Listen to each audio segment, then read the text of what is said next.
మద్యం తాగి ఒక వ్యక్తి ఇష్టాసారంగా నిర్లక్ష్యంగా బైక్ నడపడం వల్లే 19 మంది ప్రాణాలు కోల్పోయారంటూ చర్చ జరుగుతున్న సందర్భంలో సిపి సజ్జనార్ సంచలన వ్యాఖ్యలు చేశారు. కర్నూలు బస్సు ప్రమాదానికి సంబంధించి ఆయన మాట్లాడారు. ఒకరి నిర్లక్ష్యం 20 మంది ప్రాణాలను తీసిందంటూ ఆయన అన్నారు. మద్యం మత్తులో వాహనాలతో రోడ్డుపైకి వచ్చి అమాయకుల ప్రాణాలు పొట్టన పెట్టుకునే వాళ్ళు టెర్రరిస్టులు, మానవ బాంబులు అంటూ సజ్జనార్ వ్యాఖ్యానించారు. శివశంకర్ ఎర్రిస్వామి తప్పిదం వల్ల ఎన్నో కుటుంబాలు మానసిక క్షోభను అనుభవిస్తున్నాయన్నారు. మీ సరదా జల్సాల కోసం ఇతరుల ప్రాణాలు తీసే హక్కు మీకు ఎవరిచ్చారంటూ ఆయన ప్రశ్నిస్తున్నారు. సమాజంలో ఉండే ఇలాంటి టెర్రరిస్టులతో అప్రమత్తంగా ఉండండి. స్థానిక పోలీసులకు వెంటనే సమాచారం ఇవ్వండి. వాళ్లను ఇలాగే వదిలేస్తే రోడ్డు మీదకి వచ్చి ఎంతోమంది ప్రాణాలు తీస్తారు అంటూ సజ్జనార్ సూచిస్తున్నారు. ఇక్కడ 2 కోణాలు. ఒకటి, మద్యం తాగి వాహనాలు నడపడం వల్ల కేవలం తమ ప్రాణాలకే కాదు ఇతరుల ప్రాణాలకు సైతం హాని చేకూరుస్తారు అనడానికి ఇది ఒక ఎగ్జాంపుల్. ఏకంగా 20 మంది వరకు ప్రాణాలు కోల్పోయినటువంటి పరిస్థితి కనిపిస్తోంది. ఇక్కడ కేవలం ఒక వ్యక్తి నిర్లక్ష్యంగా ఆ మత్తులో జోగుతూ ఇష్టానుసారంగా బైక్ నడపడం వల్ల జరిగినటువంటి ప్రమాదం ఇది. మరోవైపు సజ్జనార్ రియాక్షన్ కూడా ఇక్కడ చాలా కీలకంగా మారింది. సజ్జనార్ మరొకసారి బాధ్యతలు చేపట్టగానే ఆయన చెప్పిన మాట ఒక్కటే, డ్రంక్ అండ్ డ్రైవ్ చేసేవాళ్ళు టెర్రరిస్టులతో సమానం.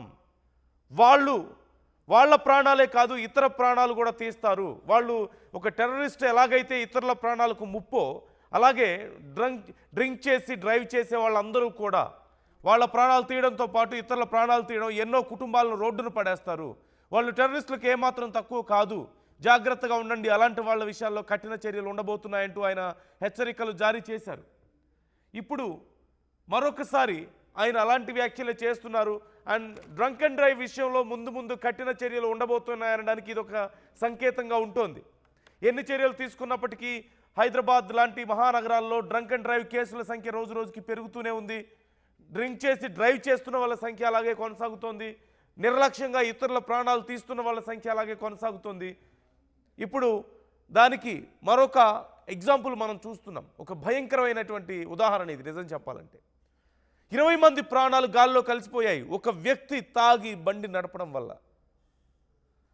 మరోవైపు సజ్జనార్ చేసినటువంటి ఒక ట్వీట్ మనం చూస్తున్నాం. మీకు స్క్రీన్ మీద నేను చూపిస్తున్నాను. Drunk drivers are terrorist and their actions are nothing short of acts of terror on our roads. టెర్రరిస్టుల కంటే వాళ్ళు చేసే పనులు ఏమాత్రం తక్కువ కాదు అంటూ ఆయన చెప్తున్నారు. The horrific Kurnool bus accident which claimed the lives of 20 innocent people was not an accident in the trust sense. It was a preventable massacre. నిజంగా అక్కడ జరిగినటువంటి దారుణం, దాన్ని ముందే మనం కొంచెం జాగ్రత్త పడితే, ఇలాంటి వాళ్ళు కనుక ఇలాంటి దుర్మార్గాలకు పాల్పడకపోతే చాలామంది ప్రాణాలు కాపాడగలిగి ఉండేవాళ్ళం అంటున్నారు. Caused by a reckless and irresponsible behaviour of an intoxicated biker. ఒక బైకర్ నిర్లక్ష్యంగా బైక్ నడపడం వల్లే ఇంత దారుణానికి అతను ఇంత దారుణానికి పాల్పడ్డాడు. చివరికి అతను ఇలా బైక్ డ్రైవ్ చేసి అంటూ చెప్తున్నారు. This was not a road mashup but a criminal act of A negligence that annihilated entire families within seconds. The biker, identified as B. Shivashankar, was under the influence of alcohol. CCTV footage shows him refulfilling his motorbike at 2:24 a.m.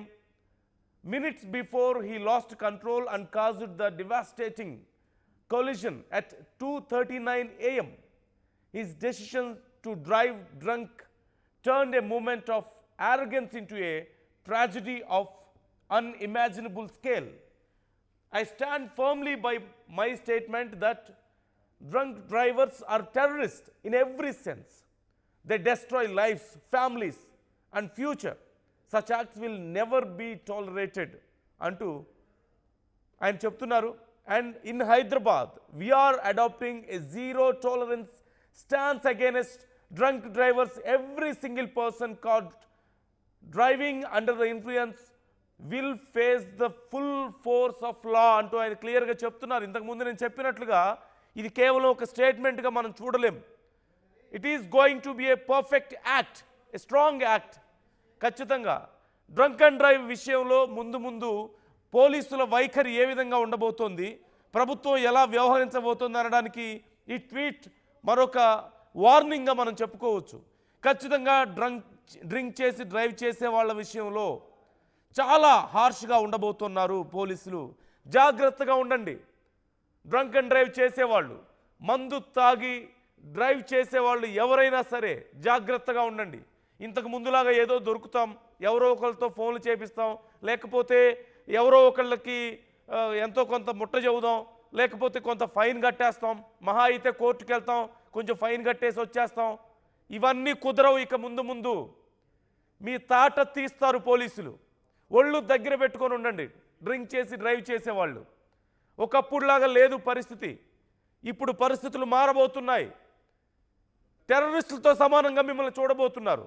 టెర్రరిస్టులకి ఎలాంటి treatment ఉంటుందో తెలుసు కదా దొరికిన తర్వాత. So almost మీకు లా పరంగా కూడా అలాంటి ట్రీట్మెంటే ఉండబోతోంది. ఎక్స్ట్రీమ్ మెజర్స్ ఉండబోతున్నాయి ఈ విషయంలో. చాలా కఠినంగా వ్యవహరించబోతున్నారు పోలీసులు. దొరుకుతాం, చలాన్ కట్టేస్తాం, ఫైన్లు కట్టేస్తాం, బైక్ తీసుకెళ్ళిపోతే తర్వాత తెచ్చుకుంటాం, కారు తీసుకెళ్ళిపోతే తర్వాత తెచ్చుకుంటాం అంటే కుదరదు. మీరు డ్రంక్ అండ్ డ్రైవ్ చేశారా, ఇక మీ పని అయిపోయింది. మీ కారు మీకు రాదు, మీ బైక్ మీకు రాదు, మీకు లైసెన్స్ ఉండదు, ఇంకొకసారి మీరు డ్రైవ్ చేయలేరు రోడ్ల మీద. గుర్తుపెట్టుకోండి. సజ్జనార్ ఇస్తున్నటువంటి వార్నింగ్ ఇది. ఆయన మళ్ళీ సిపిగా బాధ్యతలు చేపట్టిన తర్వాత ఆయన క్లియర్గా ఒకటే చెప్పారు, డ్రంక్ అండ్ డ్రైవ్ చేసేవాళ్ళు టెర్రరిస్టులు. ఎలాగైతే టెర్రరిస్టులు ఇతర ప్రాణాలు తీస్తారో అలాగే తాగి నడిపేవాళ్ళు కూడా, వాహనాలు నడిపేవాళ్ళు కూడా ఇతరుల ప్రాణాలకి అంతే డేంజర్, అలాగే ఇతరుల కుటుంబాలకు అంతే డేంజర్. మేము వీళ్ళ విషయంలో చాలా కఠినంగా ఉండబోతున్నాం అంటున్నారు. ఇప్పుడు ఈ ఇన్సిడెంట్ తర్వాత ఆయన ఖచ్చితంగా మరింత స్ట్రాంగ్గా ఈ విషయంలో మూవ్ అవ్వబోతున్నారు. డిపార్ట్మెంట్ ఈ విషయంలో మరింత స్ట్రాంగ్గా ఉండబోతుంది అనడానికి ఈ స్టేట్మెంట్ మనం చూస్తున్నాం. ఆయన క్లియర్గా చెప్తున్నారు, లా పరంగా చట్టపరంగా చాలా కఠినంగా ఉండబోతున్నాం అంటున్నారు. అంటే ఇప్పుడున్న దానికంటే మున్ముందు మరింత కఠినంగా ఉండబోతున్నారు. ఇది మాత్రం క్లియర్. శిల్ప జాయిన్ అవుతున్నారు, మా ప్రతినిధి శిల్పతో మాట్లాడదాం. శిల్ప, సజ్జనార్ వ్యాఖ్యలు చూస్తే ఇక డ్రంక్ అండ్ డ్రైవ్ చేసే వాళ్ళ పని అయిపోయింది. ఒక మాటలో చెప్పాలంటే వాళ్ళు ఇక ఈసారి ఒక్కసారి దొరికితే మళ్ళీ రోడ్ల మీదకి వచ్చే అవకాశం ఉండదు అనేది క్లియర్గా అర్థమవుతుంది. సో డిపార్ట్మెంట్ నుంచి ఎలాంటి యాక్షన్ ఉండే అవకాశం ఉంది? గతంలో సజ్జనార్ ఉన్న సమయంలో కూడా మనం చూసాం, ఆయన ఫుల్ ఫ్లెడ్జ్డ్గా పోలీస్ పవర్స్ ఆయన చేతిలో ఉన్నప్పుడు ఎలాంటి యాక్షన్ ఉందో మనం చూసాం. ఆయన ఎలా బిహేవ్ చేసేవాళ్ళో మనం చూసాం, ఎలాంటి యాక్షన్ తీసుకునేవాళ్ళో మనం చూసాం. ఇప్పుడు మరొకసారి అంతకు మించి ఉండబోతుందా ఈసారి? రైట్. కర్నూలు ఏదైతే బస్సు ప్రమాదం పైన హైదరాబాద్ సిపి సజ్జనార్ స్పందించారు. ఇటు ట్విట్టర్ వేదికగా సంచలన వ్యాఖ్యలు చేశారు. ప్రధానంగా మద్యం మత్తులో ఎవరైతే బండి నడుపుతారో వాళ్ళు టెర్రరిస్టులు అంటూ కూడా వ్యాఖ్యానించారు. ఎందుకంటే మొన్న జరిగినటువంటి ఘటనకు మొత్తం ఒకవైపు ఎవరైతే శివశంకర్ అన్నటువంటి వ్యక్తి తను తాగి మద్యం మత్తులో ఏదైతే మద్యం మత్తులో నడిచినటువంటి తన నిర్లక్ష్యం కారణంగా 20 మంది ప్రాణాలు బలిగొన్నాయి. ఒకవైపు తను మరణించడమే కాకుండా ఇతరుల ప్రాణాలను కూడా, అమాయకుల ప్రాణాలను కూడా తీసుకోవడం ఏంటంటూ కూడా ఒకవైపు హైదరాబాద్ సిపి సజ్జనార్ ఒకవైపు ట్విట్టర్ వేదికగా ప్రశ్నిస్తున్నటువంటి ఒక్కరి నిర్లక్ష్యం కారణంగా ఈ విధంగా 20 మంది ప్రాణాలు పోవటం ఏంటంటూ కూడా ఈ విధంగా ట్విట్టర్ వేదికగా ప్రస్తుతం అయితే స్పందించినట్టు కూడా తెలిసింది. గతంలో ఒకవైపు ఎప్పుడైతే అటు పోలీస్ శాఖలో ఉన్నప్పుడు దీనిపైన ఉక్కుపాదం మోపాడు. ప్రధానంగా అటు డ్రగ్స్తో పాటు ఇటు డ్రంక్ అండ్ డ్రైవ్ కూడా నిత్యం నిర్వహించే వాళ్ళు, ప్రత్యేకమైనటువంటి చర్యలు తీసుకునే వాళ్ళు. మరోసారి ఇప్పుడు హైదరాబాద్ సిపిగా బాధ్యతలు చేపట్టారు. మరోసారి ఇటు ప్రత్యేకమైనటువంటి ఫోకస్, ఎంటైర్ స్టేట్ మొత్తం కూడా ప్రత్యేకమైనటువంటి ఫోకస్ పెట్టారు. ఎక్కడికక్కడ బ్రీతింగ్ అనలైజర్స్ కావచ్చు, ఈ ఏవైతే డ్రంక్ అండ్ డ్రైవ్ టెస్టింగ్ కావచ్చు మొత్తం కూడా పెంచే అవకాశం స్పష్టంగా కనిపిస్తుంది. ఒక మద్యం మత్తులో వాళ్ళ ప్రాణాలే కాకుండా పక్కనున్నటువంటి ప్రాణాలు కూడా ఈ విధంగా నిత్యం ఇలాంటి ఘటనలు వెలుగుతుండటంతో దీనిపైన ప్రత్యేక దృష్టి పెట్టారు. దీనికి సంబంధించి ఒకవైపు ప్రత్యేక టీంలు కూడా ఏర్పాటు చేసి ఒకవైపు ఇలాంటి ఘటనలు జరగకుండా చూసేందుకు కూడా ఏర్పాటు చేసినట్లు కూడా ప్రస్తుతం సమాచారం అందుతుంది. ఇంకోవైపు మద్యం మత్తులో డ్రైవ్ చేసే వాళ్ళు మానవ బాంబులు అంటూ కూడా ఆయన ఘాటుగా స్పందించారు. ఏదైతే ఘటన జరిగినటువంటి మన సీసీ కెమెరా అనేది వచ్చింది, సీసీ కెమెరాలో వాళ్ళు ఎవరైతే శివశంకర్ అంటే అనేటువంటి శిల్ప ఇప్పుడు సజ్జనార్ సిపిగా బాధ్యతలు చేపట్టిన వెంటనే కూడా ఆయన మాట్లాడారు, వీళ్ళు టెర్రరిస్టులతో సమానం, వీళ్ళ మీద కఠిన చర్యలు ఉండబోతున్నాయన్నారు డ్రంక్ అండ్ డ్రైవ్ చేసే వాళ్ళ మీద. ఇప్పుడు మరొకసారి ట్వీట్ చేశారు, ట్వీట్లో క్లియర్గా ఆయన మెన్షన్ చేశారు, చట్టపరంగా చాలా సివియర్గా యాక్షన్ ఉండబోతోంది అంటూ ఆయన చెప్పారు. సో ఇక ముందు గతంతో పోలిస్తే ముందు డ్రంక్ అండ్ డ్రైవ్స్ విషయంలో మరింత కఠినంగా ఉండబోతున్నారనేది ఇది ఒక ఎగ్జాంపుల్గా మనం చూడొచ్చా, ఇది ఒక వార్నింగ్గా చూడొచ్చా? ఖచ్చితంగా చూడొచ్చు. ఎందుకంటే గతంలో సజ్జనార్ హయాంలో ఒకవైపు డ్రగ్స్ పైన శిల్ప మీరు ఒక్క నిమిషం లైన్ లో ఉండండి, నేను మీతో మాట్లాడతాను, కొనసాగిస్తాను. బట్ బిఫోర్ దట్ సజ్జనార్ చేసినటువంటి వ్యాఖ్యలు ఒక్కసారి ఆయన మాటల్లోనే విందాం, ఆయన ఏం మాట్లాడారో ఒకసారి చూద్దాం. డ్రైవింగ్ పైన మనం చాలా అంటే చాలా ఉక్కుపాదం మోపడం జరిగింది. ఇప్పుడు కూడా నేను డ్రంక్ డ్రైవర్స్ వదిలే ప్రసక్తి లేదు. ఎక్కడైనా మా దృష్టికి వస్తే because they are all equivalent to road ఇది ఒక road terrorism, they are all equivalent to terrorist, అంతే. ఇంకా